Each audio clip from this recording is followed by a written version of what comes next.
Good morning all friends. तो आज है 2 अप्रैल 2025 की अर्ली सुबह, जब मैं अपने किचन यानी किन्नौरी भाषा में पंठंग बोलते हैं रसोई घर को, तो आ गई हूँ यहाँ पे बनाने के लिए नमकीन चाय यानी कि ब्रेकफास्ट की तैयारी हो रही है। तो मेरे बहुत से फॉलोवर बोल रहे थे कि नमकीन चाय की विधि बताइए कैसे बनाते हैं। तो ये है नमकीन चाय की पत्ती, जिसको जंगलों से हम लोग लाते हैं और सुखा के फिर पाउडर बना के इसका इस तरह से पिसा के डब्बे में भर के रख देते हैं। फिर इसको थोड़ा थोड़ा करके इस्तेमाल करते हैं। तो ये देखिए यहाँ पे एक पोटली में इसको काढ़ने के लिए लगा दिया है। तो ये पोटली के अंदर बांध के तब इसका थोड़ा थोड़ा कलर निकलता है और इस तरह पानी का कलर बिल्कुल इस तरह से हो जाता है, रेड रेड कलर का, जैसे चाय पत्ती का कलर होता है। तो अब इसको बनाने की विधि मैं आपको बताऊंगी। तो बहुत से लोग पूछते हैं, लेकिन असली तो मैं तब चाय आपको दिखा पाऊंगी जब मैं जंगलों से खुद इसको निकाल के लाऊंगी। तो अभी तो सिर्फ ये निकाली ही आपको दिखा रही हूँ। तो इसमें नमक स्वादानुसार डालूंगी, क्योंकि नमकीन चाय में नमक एकदम मीडियम सा ही रहना चाहिए, ज्यादा होगा तो अच्छा नहीं लगता है। और नमक डालने के बाद एक उबाल इसको फिर से दूंगी दोबारा से। और साथ में देख सकते हैं ये है हमारे किन्नौर में जोगती। मिट्टी के तेल की जरूरत नहीं होती है। हम लोग अपने जब किचन में आग जलानी होती है चूल्हे में, तो इस जोगती का, इस लकड़ी का ही प्रयोग करते हैं। ये मिट्टी तेल से भी और पेट्रोल से भी ज्यादा भयानक मात्रा में जलती है। इसमें ऐसा मोम जैसा होता है, एकदम नेचुरल मोम, जो एकदम से आग को पकड़ लेता है और चूल्हे में आग जलाने के लिए बहुत इजी हो जाता है। तो चूल्हे में आग जला रही हूँ और वॉइस ओवर तब कर रही हूँ क्योंकि हमारे माताजी पंठंग में ही सोते हैं, ताकि वो डिस्टर्ब ना हो, इसलिए मैं अभी चुपचाप से ही ये वीडियो बना रही हूँ। तो चाय बनाने की विधि मेरे फॉलोवर की डिमांड पे मैं ये बता रही हूँ, थोड़ा थोड़ा बता रही हूँ। तो ये देखिए, इस जग में मैं ये दूध डाल रही हूँ और ये जग स्पेशल होता है इस चाय को बनाने के लिए। और ये है हमारे अखरोट की गिटियाँ, जो मैं इस कौली से इसमें डाल रही हूँ चम्मच से। तो इनको हम पिसा के रखते हैं।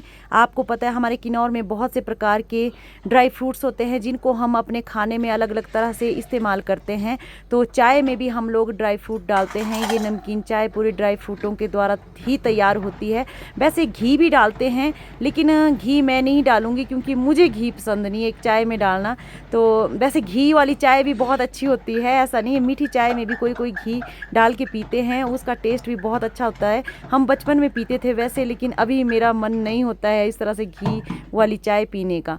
तो ये देखिए, इस तरह से इसको फेंटना पड़ता है, तब जाके ये बढ़िया से फेंट के नट्स इसमें अच्छे से घुल मिल जाएंगे, दूध भी मिल जाएगा और साथ में चाय वाला पानी भी मिल जाएगा। तब इसको इस पतीले में डाल के ये चाय रेडी हो जाएगी। तो मेरे फॉलोवर पूछते रहते हैं कि कैसे बनाते हैं। अभी फिर भी मैं थोड़ा बता रही हूँ, लेकिन इतने अच्छे से अगर आपको पता नहीं चल रहा है तो मैं फिर दोबारा भी बताऊँगी। पहले भी बताया है।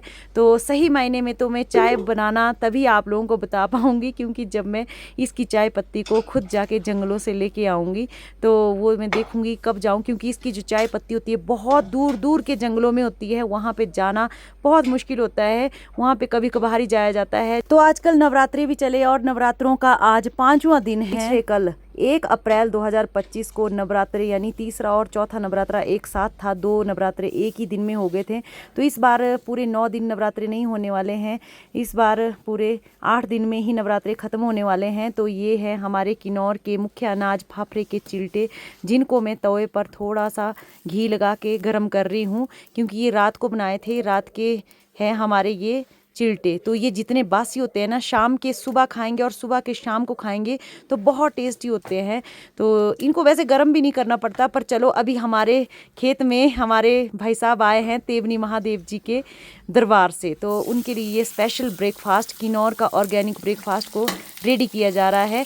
तो ये उनके लिए मैं घी में गर्म कर रही हूँ, ताकि वो नमकीन चाय के साथ थोड़ा सा खाए। अर्ली मॉर्निंग है, अभी 6:30 और 7 बजे का समय है जब ये ब्रेकफास्ट तैयार किया जा रहा है। तो आप लोगों को जैसा कि मैंने बताया था कि हमारे एप्पल ग्राफ्टिंग का काम चला हुआ है। तो आज चौथा दिन ही समझ लो, 3 दिन लगातार हो गए थे।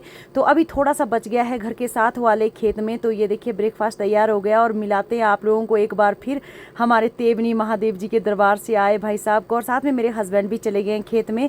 तो वहाँ थोड़ा बच गया था, उसके बाद हमारा सांगला कंडे वाला ऑर्चर्ड ही बच गया है। Good morning all friends. तो मैं चल पड़ी हूँ ब्रेकफास्ट लेके, गेट के बाहर निकल गई हूँ और देख सकते हैं बाहर का मौसम, किन्नर कैलाश की हसीन वादियाँ, और आसमान में कुछ अलग जैसा मौसम हुआ है, धार जैसी बनी हुई बादल की, पता नहीं। और ये हमारे खेत का गेट, ये हमारा घर के साथ वाला खेत है जहाँ पर आज एप्पल की ग्राफ्टिंग की जा रही है। तो पहुँच गई हूँ यहाँ पे, मिलाती हूँ अभी, रुको, तब तक आप लोगों को वादियाँ दिखा देती हूँ। ये देख सकते हैं सुबह सुबह हमारी सांगला वैली की हसीन वादियाँ कितनी खूबसूरत लग रही है। अभी धूप पहाड़ियों के ऊपर है तो ये सांगला कंडे की हसीन वादियाँ हैं। ऊपर देख सकते हैं बर्फ़ किस तरह से चमक रही है धूप से।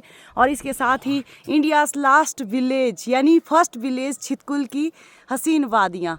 तो यहाँ पे हमारे भाई साहब, नमस्कार जी, राधे राधे, जय माता दी। तो साथ में मेरे हस्बैंड आ रहे हैं अभी। वहाँ पे हमारा नल भी है पानी का, यहाँ पे हाथ वगैरह धोने की पूरी सुविधा है ब्रेकफास्ट करने के लिए। तो है तो हमारे यहाँ पे देख सकते हैं ये बादाम का पेड़ जो अभी छोटा है लेकिन फ्लावरिंग देख सकते हैं भरपूर मात्रा में हो गई है, हो रही है वैसे पूरी तरह से। और चुल्ली और बैमी हर तरह से फ्लावरिंग हो चुकी है। तो यहाँ पे थोड़ा सा खेत रह गया था जिसमें एप्पल ग्राफ्टिंग नहीं हुई थी। तो जी कर रहे हैं ब्रेकफास्ट। और जो हमारे किन्नौर का मुख्य अनाज फाफरे ओगले का जो रोटी होती है वो बहुत ही एकदम बढ़िया होती है, सुपर। तो ये शुगर फ्री भी रहती है। कैसी है जी बताइए? बहुत बढ़िया। पहली बार खाई कि पहले भी खाई आपने? सच बोलो। हम तो खाते रहते, क्यों आपसे पूछने की जरूरत नहीं है। शुगर फ्री है। शुगर फ्री है, हाँ। तो कितना अच्छा लग रहा है, देखो पहाड़ सामने, पहाड़ियाँ, फाफरा, हाँ।